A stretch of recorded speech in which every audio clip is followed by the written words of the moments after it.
All right, everyone. Hello and welcome to the top 10 U.S. weather events of 2022.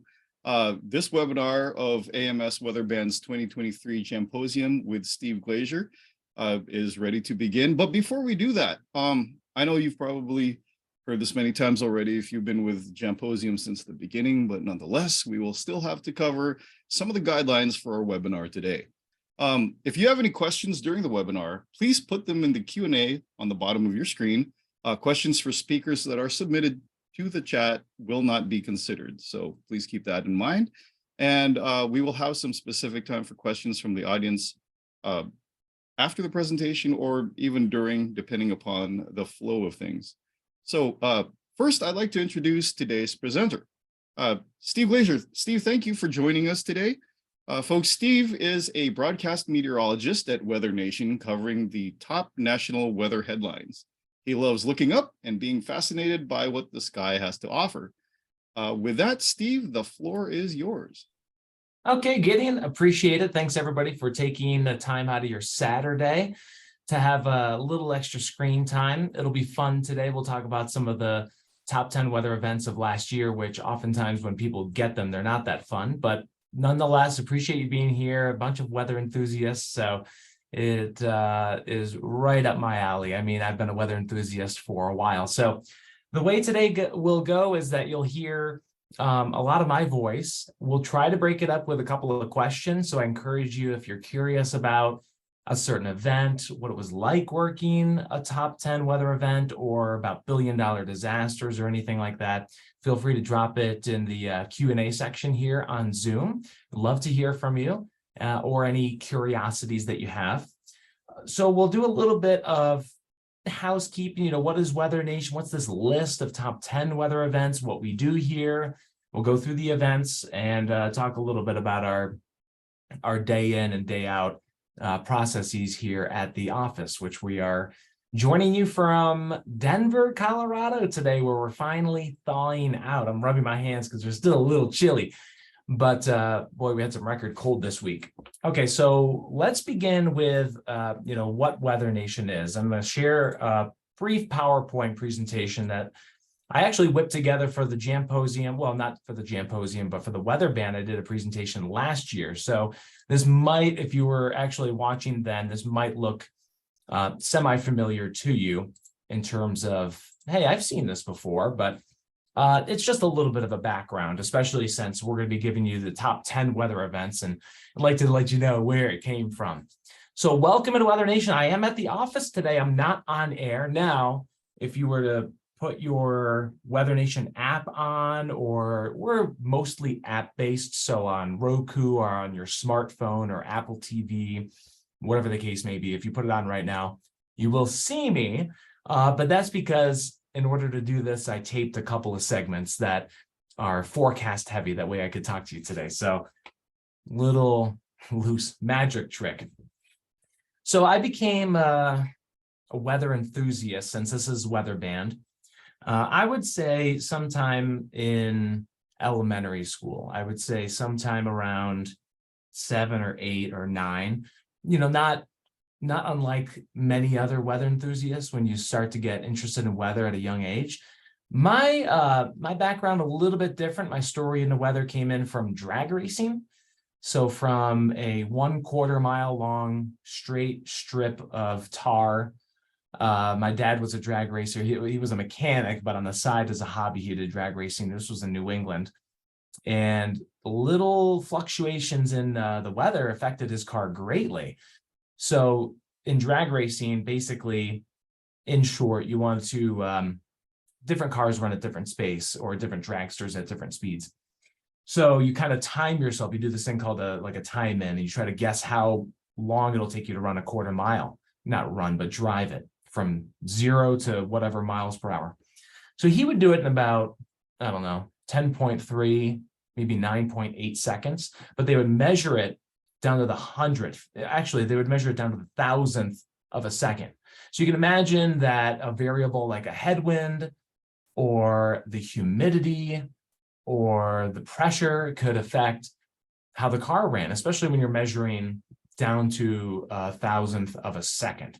So that's how I got into it. Weekend after weekend, I was at the track, getting sunburnt, eating turkey sandwiches, smelling exhaust, hearing loud noises with no earmuffs, and I got hooked on it. So he got me this little barometer, a little computer, also another, a little calculator, then a tiny little computer that read the dew point, the relative humidity, the temperature. So I started recording all that. And then in that little computer, it would ask all the questions of how his car did, then the weather variables. So that's how I got into it. So I'm still in the field. So I say that because it's a fun industry. TV is not as glamorous as you would think, but it is still very fun. I'm in my 4th TV market. I've been here longest out of any market. I'm in Denver at WeatherNation, just crossed 6 years. I worked for about 5 years in Burlington, Vermont, and then worked for 2 years in West Palm Beach, Florida, and also in Winchester, Virginia. So I went to college at Lyndon State College when it was called that. It's up in Northeast Vermont. Now it goes by Northern Vermont University. They're going to be modifying the name again into this year as they structure it a little bit differently, but Lyndon State is what I'll always know it as. And I mentioned Vermont. I mentioned drag racing in New England. Yep, I was born in Massachusetts, so I'm a New Englander. All right, so this is the sign that's just on that wall, but I don't want to turn the camera, so I'll bring it to you. And we have to re-wallpaper it maybe. The original slogan was weather, pure and simple, but for the last several years, and ever since I've been here, it's been weather, it's what we do. So if you turn to our app right now, as long as you don't hit one of the 3-minute commercial breaks, which there's only a 30% chance of that happening. So as long as you catch one for seconds, we're going to be doing some kind of weather. The segments will range from top stories and then to regional forecasts and then back and forth. That way, you know when your region will air, or you can get it online. Everything's just on demand. So we're in Denver, Colorado, where the weather is very fun. Yes, we do cover Denver weather and Colorado weather when it's coming through here, and it's very easy to go out and report on it because it's right here in the capital city. But we expand beyond Colorado, though I will say that the weather's totally fun here. I've seen it literally go from this was in September, this was Labor Day of 2020, or 2021. I get those 2 years mixed up because they're both big fire years in Colorado. Around Labor Day, with 100 degrees, there was wildfires, there was smoke and haze, and then a couple days later, it snowed. So it can literally, again, in a couple days, go from the 80s to snow, and it will stick. It's incredible how much the air can cool down here. This is my last slide, what we are, whether it's what we do, 24/7, 365. So again, that's what we have going on here. Let me just stop the share and we'll get over to a little bit more about the top 10. All right, and I am at work. And again, if you're just joining us, I encourage you to drop, we haven't gotten into the top 10 yet, just about to, and here in about 5 minutes. So I would encourage you to ask any questions that you have to, just general questions, how it works too. I'd be happy to answer that. All right, so as long as everybody can see the WeatherNation screen, this is our team. And if anything's not working, Gideon, anybody from AMS, hop on, but hopefully I got it right. So we got Dr. Jim Siebert. He joined us from Fox in Houston. He's running he's on air occasionally, does a lot of pre-recorded safety messages. He's got the go bag segments of what you would want in your kit, whether it be severe weather, and what to do in the event of a flood, a tornado, a cold stretch. Dr. Jim's got a lot of experience in the field. Carissa Kloss, who's on office I'm in, so I'm borrowing Carissa's office. She's our director of weather operations, and she's been here a while. She's been going on 9 years. She was on air for a while. She'll step in occasionally when needed during severe weather, but generally is doing a lot of the behind the scenes stuff. Then we have a couple morning meteorologists, Lauren Bostwick, Rob Bradley, if you recognize any of these folks here, Jackie Brown and Patrick Crawford round out our 4 AMers. They work opposite sides of the week, but they all get here at 2 a.m. So it's early. So then you have me, Steve, here, and Cassie, and we'll throw in, then there's Kit and Taban. So we're the 4 middayers. So we work either 7 to 5 or 10 to 8. If you're doing the math by now, yes, we work 10-hour days, we work 4 days a week. So it's pretty good. It's actually very good work-life balance. And then for the evening cruise, it's 11:30 to 9:30 a.m., 11:30 a.m. to 9:30 p.m. We got Mr. Dave Holder and Jesse Kelly. Also, you have Kara James and Alana Cameron. So that rounds out who's on air. Field correspondent Brett Adair, Brandon Clement. New profile pic for him, by the way. It looks like Eric Fox, Ben McMillan, and then Josh Morgan with hurricane season, Jonathan Petromala on occasion, and then Tony Russell. He's down in Oklahoma. So that is a bit on the team side. Let's get into the website. Here's our website. We just redid it. We just redid our app too. So if you haven't had a chance, if you want to download it and play around with it, it's WeatherNation. It's a free app, and it's good. It on the phone it'll go sideways, so just be prepared for that. Horizontal, but it's a nice layout. So here we've got again our current condition here, getting up to 53 in the Denver area. We've got our tweet and our Twitter account here where we're just tweeting about the new moderate risk that was added for tomorrow's Oklahoma severe weather outlook. So hopefully that doesn't become any top 10 weather event for this year, but also our web stories. The Northwest is about to get another round of snow. Portland, a winter weather advisory again. The blizzard warnings in California for the southern mountains, which were super rare. Then there's the moderate risk. And if you go deeper in, you'll see some of the other weather stories, such as the New England's best, at least southern New England's best snow chance that I have seen in quite a while. So it's a pretty fun site. If you want to play around, you can also get the on-demand. You can go onto our videos and see what's going on regionally. So big shout out to Penn State. I love to use their e-wall, and a bit about what we do is that since we cover national weather, at least for me, I like to get the broad picture of what's going on. So I loaded up the 12Z GFS, just came out again within the last few hours, last couple to few hours. And I just kind of like to scroll through. I like this because it gives me the larger scale 500 millibar heights, vorticity, also the 700 millibar relative humidity and the isobars for it, so I can kind of gauge where it'll be windy, especially in the west. And then 850 temps and precip, surface to 500 or at least 1,000 to 500 heights. And then the right two I don't use too much, but we have precipitable water, and then you also have some air temps and dew points. But so I'll scroll through this and just kind of see, what's going on, what the models are saying, what is impactful for people. That's the bottom line. Like, what are people going to be talking about? What will be the impact? How am I going to tell the weather story too? Because we make our own graphics. So I go here for motivation of, especially if something like, for instance, this Monday severe weather outlook is out for areas around Cincinnati. So it's still a couple of days away where, the HER model is not going to reach there. And the BAMS 3K, it's the Barron model we run here. We use Barron weather products. It just reaches it, but I can come up with ideas of how to tell the weather story. So I'll look at this. I will also, let me just get this out of the way here. We'll also go to weather.gov and see what's going on. And we use a lot of the same colors they do, try to stay true to the color and the messaging as well. So it's not as much forecasting as the local perspective, but we are constantly, again, looking at these platforms and resources. A lot of weather.gov will go on the Storm Prediction Center. And again, if you're just joining us, they added a moderate risk for tomorrow. The population's pretty low. It's about 260,000, does include El Reno, Oklahoma, of course, a very famous tornado city, unfortunately. And then the enhanced risk also expanded. It now goes a little bit into Missouri and into Kansas. So for us, what that means is that if these SPC outlooks change slightly, we have to adjust our weather maps a little bit, make sure we add or drop cities that have been added or excluded from the severe weather risk. And then we'll also look at the tornado potential.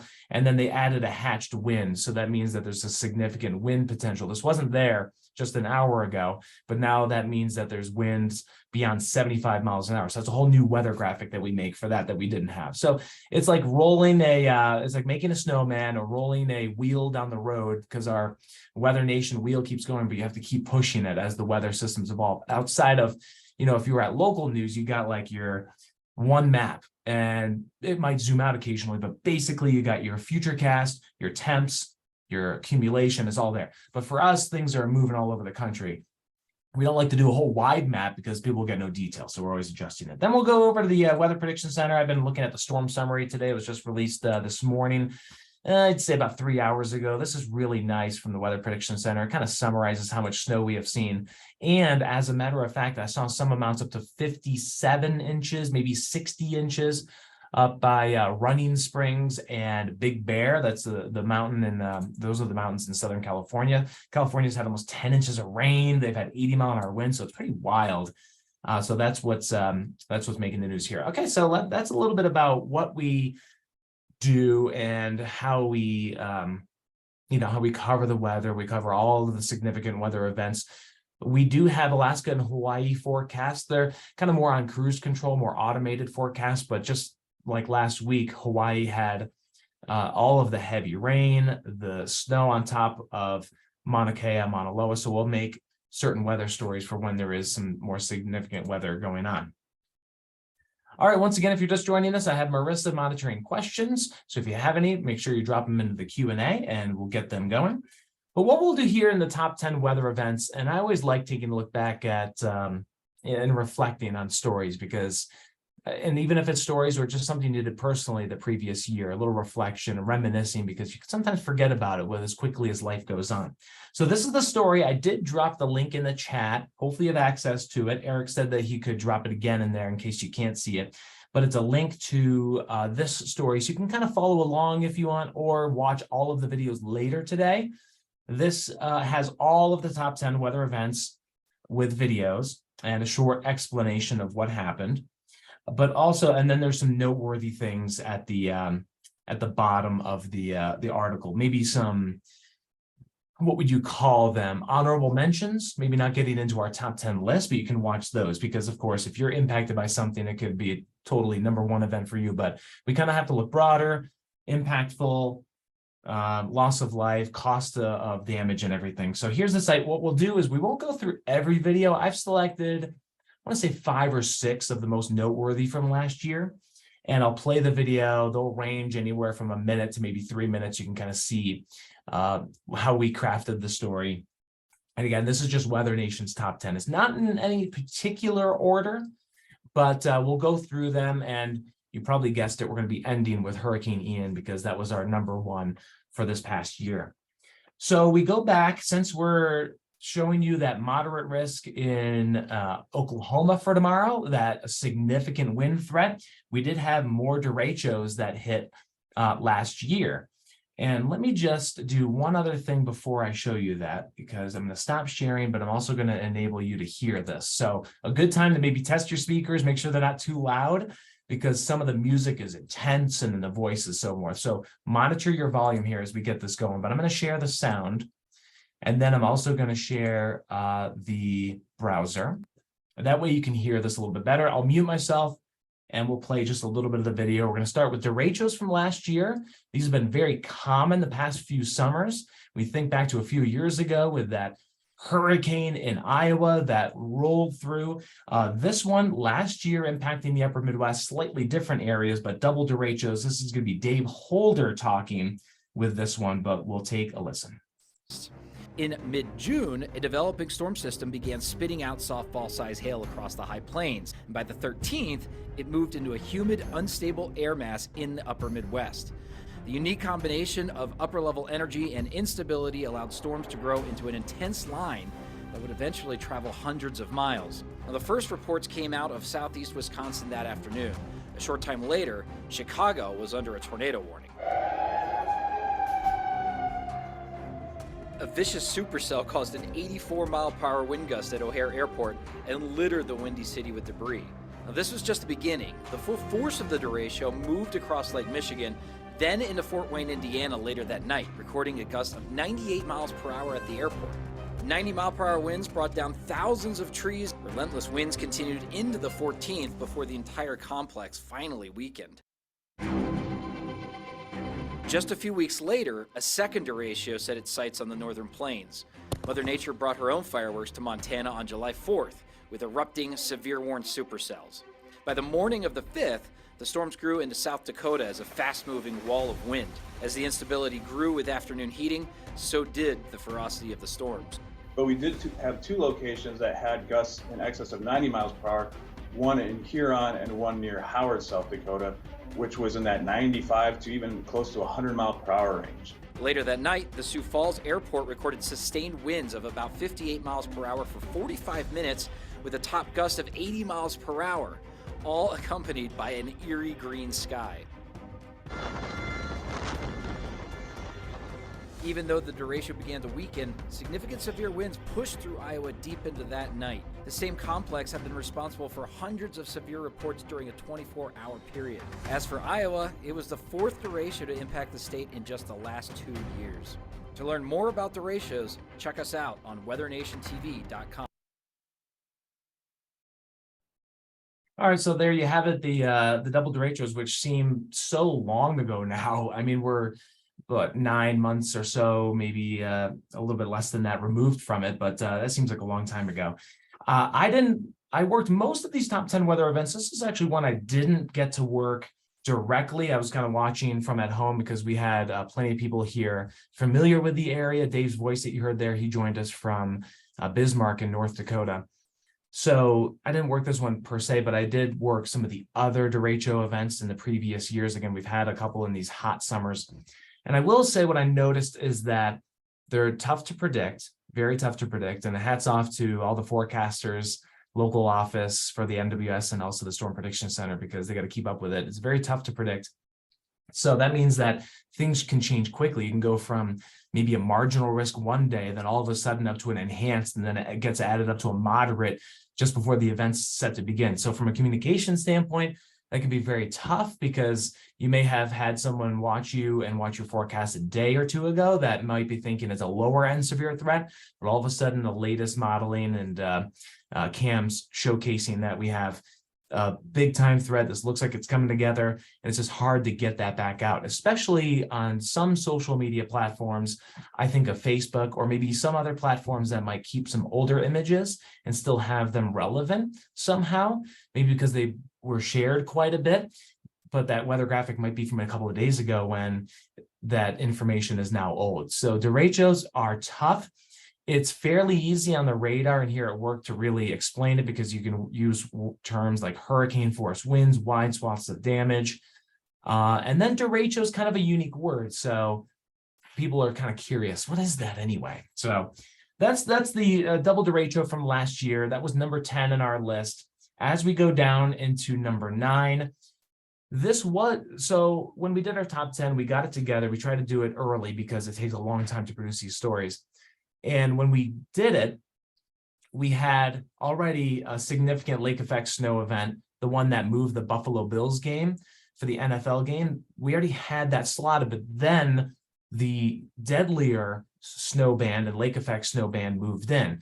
So I would have bumped this one up higher. I think the top 10 was already set. So hopefully not offending anybody. That's only not number 9. I would slide it here into the around the top 5 mark because it was just that intense. But this was since we did double derechos, now we move on to the Buffalo area. Last fall, early this winter, we had the heavy lake effect band of snow. So here is our number 9. More than 6 feet of snow fell in just 5 days. Western New York was brought to a screeching halt. The airport shut down. I-90 and other major routes shut down. Cars stuck, spinning their wheels with nowhere to go. At its most intense, snowfall rates were up to 4 inches per hour. A state of emergency and federal disaster declaration were issued. In all, Buffalo Niagara Airport saw a whopping 36.3 inches of snow. Across the upstate, between 2 and 6 feet. Orchard Park, the home of the Buffalo Bills, saw 66 inches of snow in just one day, a new state record. A storm total of 80 inches, more snow than Bills quarterback Josh Allen is tall. Then in December, a Christmas blizzard that the National Weather Service described as paralyzing and once in a generation. It's intense. It's one of the most intense blizzards I've ever seen. It's literally not through the hood of my car. So it's that wild. Snow totals once again topped 4 feet, closing Buffalo's airport for days. But what set this storm apart? The wind. That was like covering a giant snow event. This is like covering a hurricane with 0 degree temperature. Just sitting here talking to you right now, it feels like I'm in a washing machine. The truck's just shaking so much from the wind. Blizzard conditions lasted 40 hours straight. First responders were unable to reach those in need. The New York governor said almost every fire truck in the city became stranded. Dozens of fatalities were confirmed by Buffalo's mayor as federal and state resources enforced driving bans on roads. It's up to my waist. Between just these two storms, Buffalo saw an entire year's worth of snow. For more on the top 10 weather events of 2022, visit us at weathernationtv.com. Okay, there we have it, the Buffalo snow. That's one of just a couple of cities in the Northeast that's actually above average for snow. Caribou's the other one. Every other city in the Northeast is below average this winter. But hey, it's almost like you heard Brandon say, it was like covering a hurricane. It only takes one. That's what the lingo is in the National Hurricane Center. And yeah, it only took one to be, even if Buffalo, I mean, without that, they'd be having such a mild and snowless winter, but then one storm just did it. So let me know if it's too loud or anything. I'm going to keep the volume the same as long as it's good, but if it's way too loud, let me know. I can lower the volume on this. I was working these events. It was fairly straightforward to get the messaging across. I would say this is one of these examples from WeatherNation where I think it's a compliment to, if you really want to know the weather, it's a compliment to watch the national weather. That way you can get it anytime and frequent updates, but also the local news, because they're going to have much more info on, you know, closures, road conditions, shelters, the local stories, sound bites from maybe the governor or the Department of Transportation. So we can only do so much because we only have so much time and we have other parts of the country to cover. So I think it's one of those events that fairly straightforward, fairly easy to convey the dangers of it, but the need for local news was there to definitely complement that. Okay, we're going to jump a couple now and go over to what we had listed as number 6. So now we're going to start talking about tropical, and we will get into Hurricane Ian. It is the number 1 event, and Ian kind of ties into this next story because Ian came through right around that late September, early October timeframe, and then Hurricane Nicole hit Northeast Florida, at least the east coast of Florida, and because of Ian's previous damage up in northeastern Florida, this kind of reopened a wound, you can think of it, and eventually led to some fairly significant impacts here across this area. This ended up being one of the billion-dollar disasters. We had 18 total last year, not the most ever, but the 3rd costliest that, especially with inflation or accounting for inflation, behind 2017 and 2005. Those are huge hurricane seasons too. So here is Hurricane Nicole, late landfall for Florida and a unique landfall for Florida too, because it was on the East Coast. Take a listen. Nicole started as a subtropical depression before transitioning into a tropical storm and making landfall on Great Abaco Island in the Bahamas. Even while making a second landfall on Grand Bahama, Nicole quickly strengthened into a hurricane, inundating the island nation. From hundreds of miles away, the storm's enormous wind field was already bringing surge and massive waves to Florida's entire east coast. Size really matters with these tropical systems, and we're seeing a good example of it well before Nicole makes landfall. Nicole maintained its strength as a Category 1 hurricane, making landfall on North Hutchinson Island near Vero Beach, Florida, with sustained winds of 75 miles per hour. I'm in the inner eye wall of Hurricane Nicole. We're seeing the damage like this stoplight that's just dangling down, being smashed against the pavement. Strong winds knocked out power to more than 250,000 households, while heavy rain caused flooding across the Sunshine State. Nicole weakened and moved north, soaking the Appalachians and simultaneously spinning up funnel clouds and rough surf along the Atlantic seaboard. But Nicole's greatest impact, when you're standing in front of it, it takes on a whole new meaning how bad this destruction is. was its catastrophic beach erosion. That's where he lives, and he's a really nice guy. He works really hard in the community. He's one of many that are waking up this morning to that kind of news. Damage totals are estimated at more than $500 million, including millions in damage to undercut homes and severely damaged. All right, so as you heard it there, that was meteorologist Rob Bradley voicing that one. That ended up being an impactful event. And a big shout out to the late John Van Pelt. He was our correspondent for a long time. He passed away unexpectedly here in the past couple of months, so we miss him, but it's always nice to see his face there. He's our safety guy. So that was Hurricane Nicole. We'll dive into it with Ian, and I know we had a talk on Ian yesterday about lessons learned. With every hurricane, it's always so tough to get people beyond the cone, to let them know all the hazards and to really make them not just focused on the cone. So I'll touch more on the communication part of it. This was a fairly doable hurricane. Not that it was weaker and easier to get through, but this one with Nicole was pretty straightforward. The coastline, the curvature of Florida always makes it interesting there up on the Treasure Coast, because even a little jog to the north or south because of the coastline's orientation makes a big difference for landfall location. Other top stories that we had, again, I know I kind of skipped over some. We had the Mississippi River drought. That was the big news story about the barges getting stuck and a lot of the, the commerce impacts from transportation of things. The nor'easter, we had this was actually a little more than a year ago, last January, up into New England, which for New Englanders feels like such a distant memory.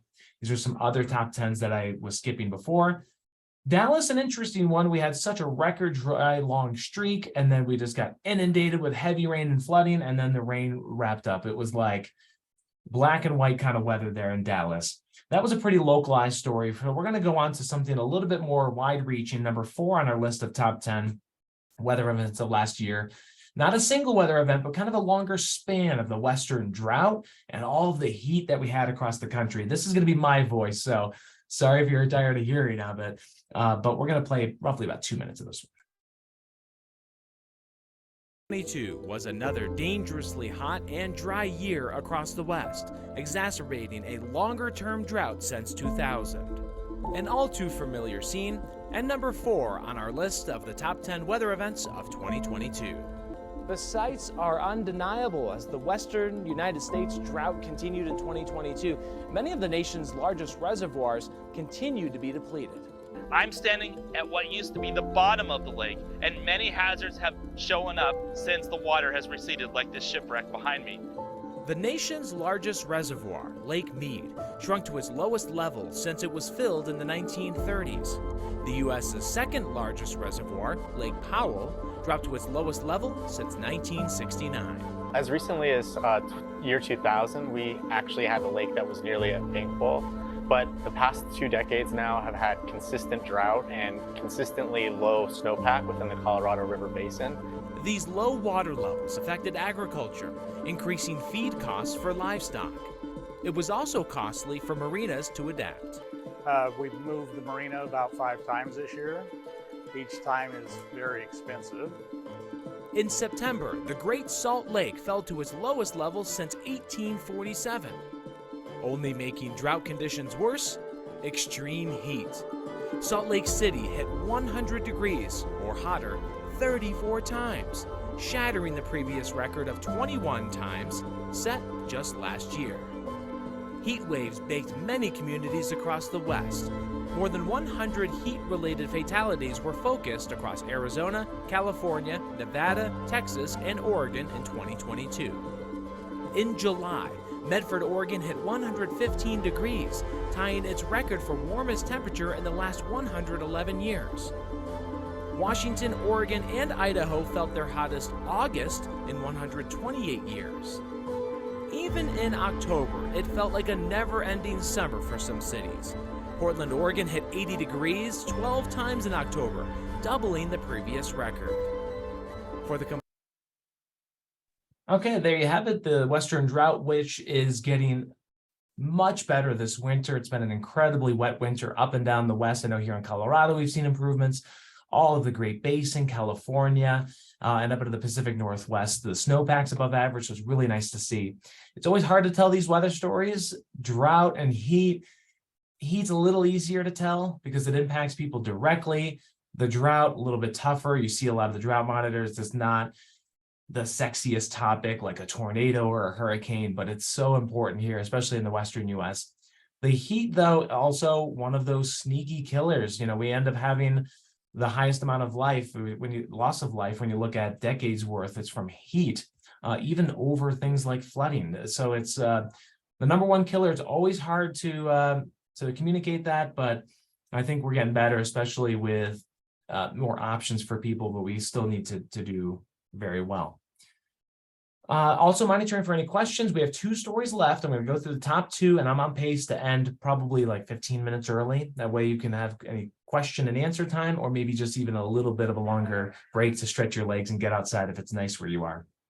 So at the top of the hour, I'm probably aiming to wrap up. So these next 2, I'll play a little bit of a longer piece of these stories because they ended up being more impactful, at least probably more intense. The intensity of them was really intense. So honorable mention here. It is number 3 on our list, but we're not going to play the video. We had, this is crazy, $8 billion disaster cheer for severe events. That could be hail, it could be damaging winds, it could be tornadoes. It's almost like a guarantee that, you know, when we do these year enders, that some part of the severe season and some part of the country is going to make the top 10. It just comes around. It just depends where it's going to be and how bad it's going to be. It'll be interesting this spring season with La Nina fading to see what that brings. But severe season, boy, it really lasts throughout the winter months, doesn't it, with that moderate risk that we have tomorrow. We get to number 2 on our list, 2 more to go, 2 and number 1.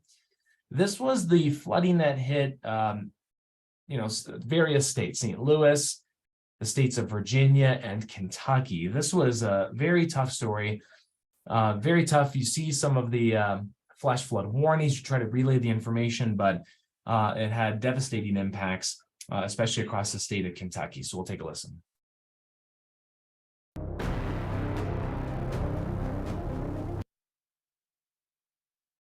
On July 13th, the small town of Pilgrim's Knob, Virginia, was changed forever when over 100 structures were destroyed by floodwaters. You can see how part of this house ripped completely away. The house actually sat about a football field away, 100 yards away. That's the force of this water that pushed this house. Search and rescue efforts covered nearly 30 miles until over 40 people were accounted for. Thankfully, there were no fatalities. Less than 2 weeks later, St. Louis was not as lucky. A complex of thunderstorms set up right over the busy I-70 corridor, triggering flash flood emergencies for the city. More than 11 inches of rain fell in just 8 hours, completely inundating the metro. That same system then turned its attention to Kentucky over the already waterlogged ground of Appalachia. 3 months of rain fell in just 4 days, submerging the hilly landscape and leading to one of the worst flooding disasters in the state's history. That goes way up in there. Everybody's stuck. You know if people are coming to help, or they're just... They said it was catastrophic and there was too many people to help. I know a lot of the first responders have been overwhelmed throughout the night, and there's not enough people to answer all the calls. Flooding spread across 13 counties, leaving homes in eastern Kentucky completely destroyed, swept away, or caked with mud. They don't have anything. I mean, the clothes on their back, but happy to be alive and grateful for the folks that are helping out.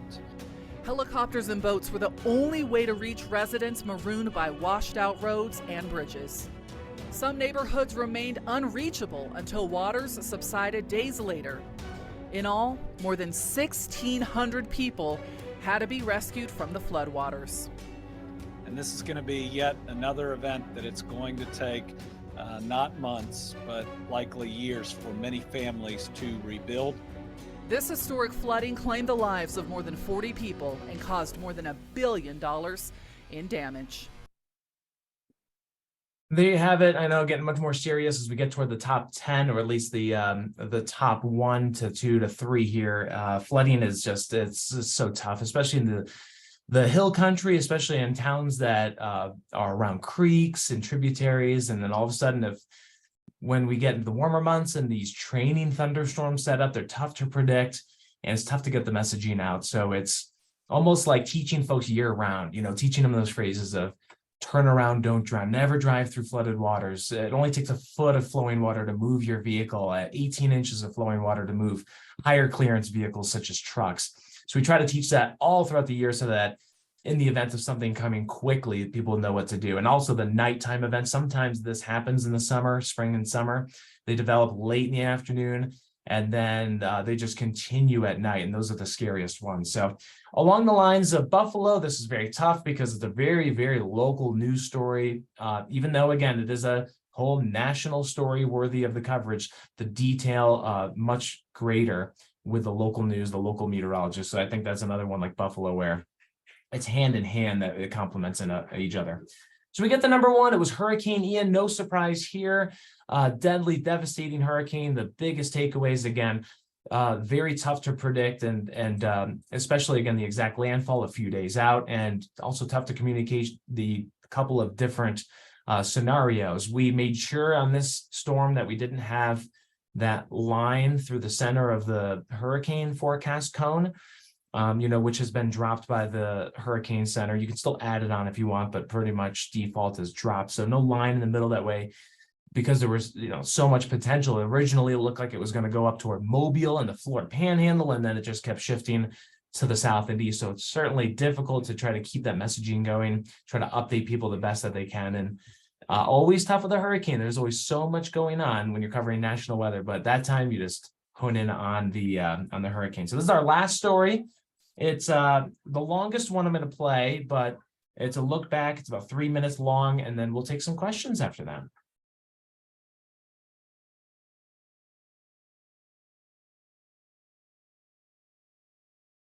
Hurricane Ian is at the very top of our top 10 weather events of 2022. Ian was the 6th Category 4 or 5 hurricane to make landfall along the Gulf Coast in the last 6 years, and is tied for the 4th strongest hurricane to ever make landfall in the state of Florida with 2004's Hurricane Charlie. Not only were they the exact same strength at landfall, they made landfall in the exact same place and took a similar track across the state of Florida. Ian left a permanent scar on Florida with its intense winds, massive surge, and torrential rainfall. But it's not the only location that was impacted by the storm. Before Ian arrived in Florida, it lashed Cuba, making landfall in Pinar del Rio as a Category 2 hurricane and knocking out power to the entire island. We're definitely in the core of Hurricane Ian. You can hear the roar. It's a steady roar. Ian then rapidly strengthened into a Category 4 storm in the Gulf of Mexico and moved toward Florida. Officials issued evacuation orders as the cone of uncertainty shifted up and down the west coast, finally settling on areas south of Tampa from Sarasota to Fort Myers. You can see the eye wall now moving on shore, places like Sanibel Island, Captiva, Boca Grande. Hopefully we're not talking about too many people, if any, who are left in these areas. On Wednesday, September 28th, Ian made landfall on the island of Cayo Costa as a Category 4 hurricane with winds of 150 miles per hour, just shy of Category 5 strength. Guys, listen, it has went downhill tremendously over the last 45 minutes or so. Wind gusts up to 140 miles per hour were recorded as Ian made a second landfall at Pirate Harbor near Punta Gorda. Yeah, I don't know if you see buildings that just destroyed off in the distance there. I don't know if you guys caught it, but we just literally saw 3 or 4 roofs fly through the air. Catastrophic storm surge of 10 to 15 feet submerged the southwest Florida coast, and battering waves washed homes off their foundations. Roads and bridges were damaged, including the Sanibel Causeway, the only way for people living on the barrier island to access the mainland. Over 2,000 people were rescued in southwest Florida. As Ian moved across the peninsula, it produced a large swath of 15 to 25 inches of rain, and freshwater flooding began to overwhelm rivers, streams, and urban areas. The water was so high in Arcadia that entire communities were submerged. A majority of our rivers reach a major flood stage, and 3 of them actually reached historic crests, which means that's the highest level that we've ever seen. Impacts from Ian spread to the eastern side of Florida overnight into Thursday, with multiple flash flood emergencies issued and massive coastal erosion from the battering waves and storm surge. Ian exited Florida's east coast and re-strengthened over the Atlantic to a Category 1 hurricane, making another U.S. landfall near Georgetown, South Carolina, with winds of 85 miles per hour. Overall, nearly 150 deaths have been attributed to Hurricane Ian, many due to the intense storm surge in southwest Florida. Mainly the west coast of Florida is extremely vulnerable to storm surge. And Ian really showcased how vulnerable that portion of the coastline is, and certainly for a populated area, it really showed how devastating storm surge can be as well. FEMA alone has spent over $4 billion on recovery efforts, though some of the hardest hit areas may never be the same. I don't think I've fully grasped the entire thing. I feel like I'm on a movie set. So I know at home that probably sounds really weird, but this is our home, and so it's devastating. You can find all of our top 10 weather events. Okay, there you have it. Ian, again, a tough storm for us to communicate last minute shifts with the newest information. Also, this, like some other hurricanes that we cover, can be a tough one because it ended up having multiple landfalls. So after it moved through Florida, then it went toward the Carolinas, and we continued covering that, but then you still have to have and devote coverage to what happened in Florida. And again, it comes down to time and appropriating it, and how much you can give to each. So that's a tough one. That's another case where the local media comes in to complement it once again with a bigger story like that, especially if we're covering the Carolinas. They've got Florida, and then vice versa. Those are the top 10 weather events. I dropped the link into the chat, so if you want to go through them and watch the videos, they're all well produced. And I will say some of the facts and figures might slightly be outdated because we produced these 3-4 months ago, and there's still costs being added up with each, and maybe some more reports coming out for each event. Hopefully you've enjoyed it. I see a couple of notifications in our chat, so I'm happy to take any questions that anyone of you may have. Hey, Steve, there are a couple of questions that have been asked. The first one comes from Ted, and he says, thanks for the great presentation. He says, all of these are high impact events, which makes them more important in their own right. But were there any events, high impact or not, that you thought were especially unusual from a meteorological perspective? Well, the heat was amazing because if you break records, then the record stands, for instance, at 2021, and if you were to beat it again in 2022, you're getting even higher than that. So some of the heat stats really took me back. I know we played the story about Salt Lake City. I thought it was crazy that they had 34 times at or above 100 degrees. I did see some reporting on looking at the accuracy of that thermometer there that was located at the Salt Lake City airport, but also I was reading that some of the low lake levels could have helped contribute to some of those hot readings. So the heat stood out to me. I think that over the past, ever since I really worked at WeatherNation, the rain, how much rain can fall, these training thunderstorms, it's just amazing. Those really stand out to me, how much it can rain and how we're seeing these really heavy thunderstorms. Ian was one that stood out, especially because of the forecast and the uncertainty, and then how close to the previous track it was to Charlie. And then off the top of my head, no, I can't think of anything else, but thank you for the question, Ted. Okay, the next one is from an anonymous participant, and it's about weather communication. Generally speaking, do you find messaging more challenging during short fused, meaning tornadoes, or an example would be tornadoes, or long fused, like hurricane events? Do they share any common messaging challenges, and what do you find to be the distinct challenge for each type of event? I would say that actually the communication with tornado warnings, I find that to be fairly straightforward. The messaging is pretty simple. It's always getting into that sturdy structure, getting away from windows and walls, a storm cellar, if not a basement, if not the lowest inner closet or inner bathroom. So for tornadoes, so many people know that they kind of, they know what to do with the tornado warnings. Severe thunderstorm warnings, kind of a different story because it might not light up someone's ears or eyes as much as a tornado warning, but they can still do the same amount of damage. So I find a little more difficulty with severe thunderstorm warnings, and then also a little more difficulty with hurricanes because there's so much info out there. So I think that the end user and the public, they can get confused. And they can be like, what's going on, especially if a forecast changes or if there are all these weather sources. There's just so much information. So I find that communication can be hard, especially trying to get to each component of it. All right, this is our last question that we have so far. So if anybody else has questions, please feel free to drop them in the Q&A box. This is from Richard, and he'd like to know, how long has WeatherNation been doing top 10 weather events? And was 2022 among the most memorable? Let's see. We've been doing them at least since I've been here. So I would say at least back to 2018. I started in 2017, and I'm trying to think if we did one then.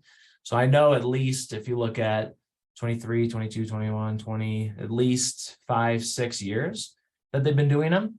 I did search on our website, which is weathernationtv.com. I searched for top 10. And I think I searched top 10 weather events just so I could get it. And there are some older ones from the previous years. The year that every year sticks out, especially the big hurricane seasons. But for me, it was actually my first year here at 2017, because we had so much going on in I can't recall that severe season too well, but I remember the summer and the fall, because that was the eclipse year. So we had all of the hoopla around the eclipse in 2017. And then for the next, really from the eclipse and beyond, then we went through Harvey, we went through Irma, we went through Maria. The hurricane season was just awful. And that was when we were providing more Caribbean weather forecasts. We don't do those anymore, but we were doing Caribbean weather. So with all those Caribbean hurricanes like Irma and Maria, it just made it 50% busier. So that one stood out to me just because of the hurricane season, and it was just relentless. It was from late August through almost like really early October. Okay, one more just popped in, and this is from James, and he wants to know if you have any thoughts on the cone and storm surge warnings. Oh, I like the cone. I really like it just because it feels so ingrained, and people are so familiar with it, and they always want to see it. So I like it. I like the storm surge. The tough part with the storm surge, I love the new maps that the Hurricane Center has, because they've got those, get down to the street view of water inundation. You can zoom right in and you can see the latest storm surge warnings. The tough part is that's kind of like the latest forecast. So that I know I was watching with Ian in particular, because I've got a couple of good friends in Tampa.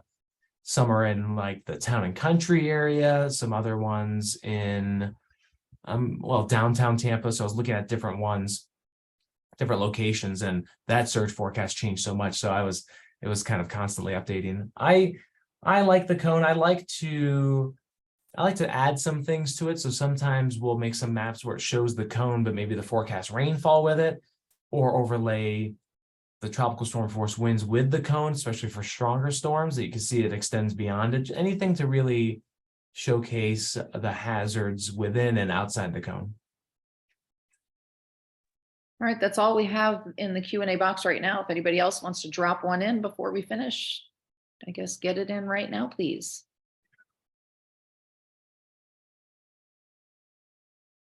Yeah, and thanks for everybody for joining. I know it's a Saturday, so I know here it's super nice out, so I'll go get a little walk when we're done. But yeah, I would also just add one note. Since we're an enthusiast club and we just like the weather, so we're probably watching it a little bit more than just a typical person. I would say if you notice something, hazardous coming, such as the big California storm that's been ongoing, or maybe the moderate risk tomorrow, I always try and think, do I know anybody in that area? And I try to text them or call them and let them know, make sure that they know the weather up ahead, just as another way to branch out the info.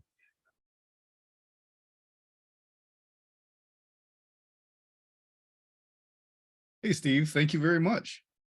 You got to get in. All righty. Well, folks, if there are no other questions or anything for Steve, then yeah, I guess we'll wrap this up. Thank you again, Steve, for everything. Visitors, please remember all Jamposium sessions will be available to Weatherband members at amsweatherband.org. If you have further questions or you want to talk about the weather, members are always welcome to discuss on the Weatherband Community Forum. So thank you all for joining us today. And don't forget to join us for Science Communications and Tornadoes at 2:30 p.m. Eastern Time. You can join the session using the link that we just put in the chat. So with that being said, Steve, again, thank you so much. Marissa, thank you for taking care of the Q&A. And yes, take care, everyone. We'll see you in a bit.